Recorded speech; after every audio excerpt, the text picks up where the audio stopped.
안녕하십니까. 여론의 모든 것, 데이터의 궁금증을 풀어드리는 여론고수 시간입니다.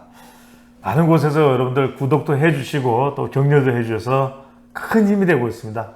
자, 윤석열 대통령 계속 지지율 5월 들어서 상승세를 계속 보여왔었는데 조금 주춤한 모습도 있는 것 같고 40%대 자동응답 조사 결과들도 또 쏟아졌었고 40%대 안착하고 조금 더 올라갈 수 있는 지지율을 다지고 있다고 봐야 될까요? 좀 숨고르기를 하고 있다고 봐야 될까요? 약간 숨고르기 하는 것 같아요.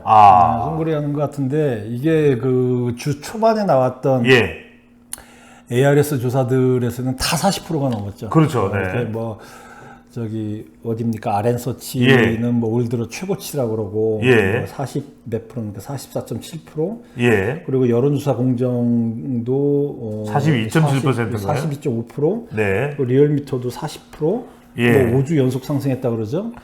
고 기자님, 말씀도 중에 죄송합니다만 궁금한 게 자동응답 조사는 이렇게 높은데 왜 전화면접 조사 갤럽이나 우리 명품조사라고 있는 K스테이트 리서치의 4개 여론조사, MBS 여론조사 기관은 40%대 수치가 안 나오는 그 이유는 뭘까요?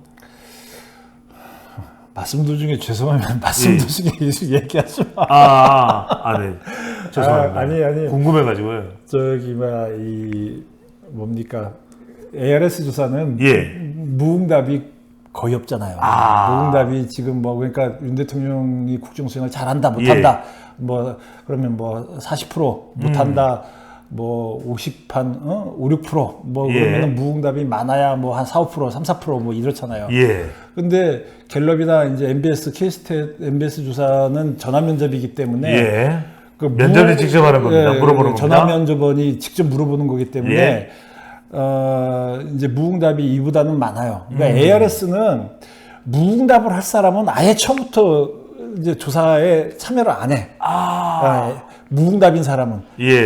근데 이제 그 전화면접원 조사에서는 무응답인 사람, 그러니까 이제 어떤 성향이 좀 중간에 있는 사람들, 그러니까 이제 이 전화조사 잘 안 받으려고 하는 사람들도 면접원이 잘 설득해서 조사를 시작을 한단 말이에요. 그러니까 이제 하다가 보면 중간에 모르겠다, 무응답, 반반이다, 이렇게 이제 얘기하는 사람들이 많은데 많게는 한 20% 가까이 나오죠. 그런 사람들이. 그러다 보니까 그 20%가 과연 어느 쪽을 잠식하느냐, 국정을 잘한다는 쪽을 잠식하느냐, 아니면 잘못한다는 쪽을 잠식하느냐라고 볼 때는 지금 나오는 현상을 볼 때는 국정을 잘한다는 사람 쪽으로 약간 더 잠식하는 것 같아요. 그러니까 이제 지지율이 ARS보다 조금 낮은 걸로 보여요. 그래서 그런 현상에서 무응답이 적은 자동응답 조사는 40%대 중반까지 나왔고 전화 면접 조사는 그렇게까지는 되지 않는데 숨고르기를 하고 있다고 보시는 이유는 또 뭘까요? 그러니까 이제 그 갤럽 조사에서는 일주일 전보다 1%포인트 낮아졌죠. 37에서 36으로. 근데 그거 보면 약간 숨고르기 한다는 느낌이 드는데, 이게 이제, 그러니까 쭉 가다가 이게 특히 이제 외교적인 성과가 있었다라고 하는 게 지난주까지 이제 얘기가 있었는데, 그 이후에 뭔가 또 새로운 모멘텀을 가져야 된다. 근데 이제 지금 노조에 대해서 상당히 원칙적으로 또 이제 그 대응하는 부분이 있지 않습니까? 그런 부분도 지금 영향을 아직까지는 남아있긴 하지만 뭔가 새로운 모멘텀이 좀 있어야 된다. 이제 지지율을 끌어올리기 위해서는. 이제 그렇게 보여요. 새로운 뭔가 좀 자극이 필요하다. 그렇죠. 북치고 장구치고 할 필요 있다. 그러니까 이제 그 조만간 기자회견을 한다고 하죠. 기자회견 지금 거의 안 했는데, 예를 들어서 저번에 그 임기 초반에 약식 기자회견, 그 도어스태핑이라고 했던 약식 기자회견 하다가 중단돼서 기자들과 직접적인 대면이 없었는데, 이제 그거를 하면서 뭔가 또 새로운 이슈를 던진다든지 아니면 또 어떤 새로운 소통의 모습을 보여준다든지 하면은 또 그게 이제 계기가 될 수도 있겠죠. 뭔가 좀 지지율을 더 올릴 수 있는 자극제가 필요할 거다. 그렇죠. 근데 그냥 상식적으로 또 이런 생각이 드네요, 용 기자님. 대통령실에서는 자동응답 조사만 해도 RN서치도 그렇고 지지율이 40% 중반인데 아니 그 갤럽은 뭐야 도대체 지지율이 안 나와 이렇게 좀 발끈할 수도 있지 않을까요? 제가 방금 설명드렸잖아요. 예. 그 두 조사의 방식상의 차이에 예. 대해서 뭐 그렇다면 뭐 발끈할 이유도 없죠.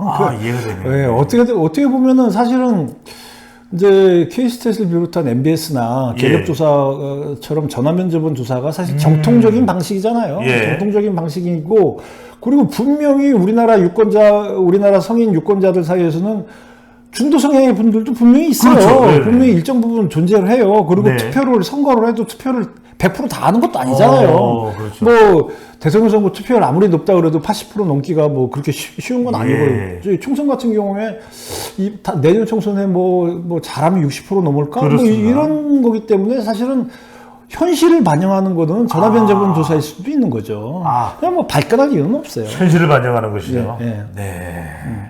발끈한 건 아니에요. 네.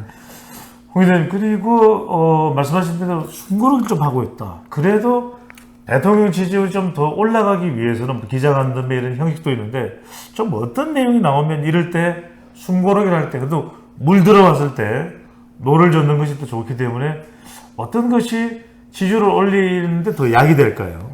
지금까지 대통령 지지율 올리는 데는 예. 이제 무슨 화물연대에 대한 어떤 노조의 건폭이라고 하죠. 건설 예. 노조 뭐 이런 데에 대한 건설 노조. 대응.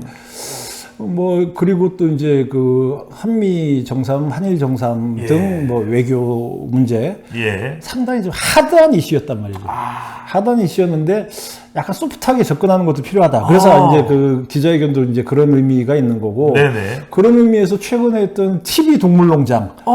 그것도 저는 일정 좋았다. 부분 효과가 있다고 봐요. 일단 물론 거기에 대해서는 찬반 논란도 있고 여러 가지 예. 이제 야권 지지층 쪽에서는 상당히 공세도 있고 했지만 네. 저는 이 여권 입장에서는 또 이제 효과가 있지 않았나라는 그런 생각이 들어요. 아니, 홍 기자님 말씀하시니까 소프트라는 말씀 주셨거든요. 아이스크림도 요즘 또 소프트 아이스크림 유행하기도 하고, 지난번에 미국 국빈 방문을 했을 때 윤석열 대통령이 하버드 대학의 조지프 나이, 이 소프트 파워로 굉장히 유명한 사람인데 그 영향을 좀 받은 걸까요? 그건 모르겠고. 네네. 어쨌든 이제 전 TV 동물농장만 보더라도 저는 그런 예. 생각이 들던데 보셨어요? 봤죠. 저는 사실 안 봤어요. 네. 안 보고 TV 뉴스에서만 잠깐 화면을 보고 기사로만 어떤 내용을 사람이 봤는데. 세롬이하고 저하고 좀 닮았다고 이야기하던데. 세롬이가 뭐예요? 강아지, 예. 개, 은퇴한 안내견이라고. 은퇴한 안내견. 예. 뭘 닮아? 그게 그 견종이 뭐지? 레트리버? 네. 레트리버가 훨씬 잘생겼지, 무슨. 네. 자, 여러분, 잘 들었습니다. 네. 감사합니다. 네.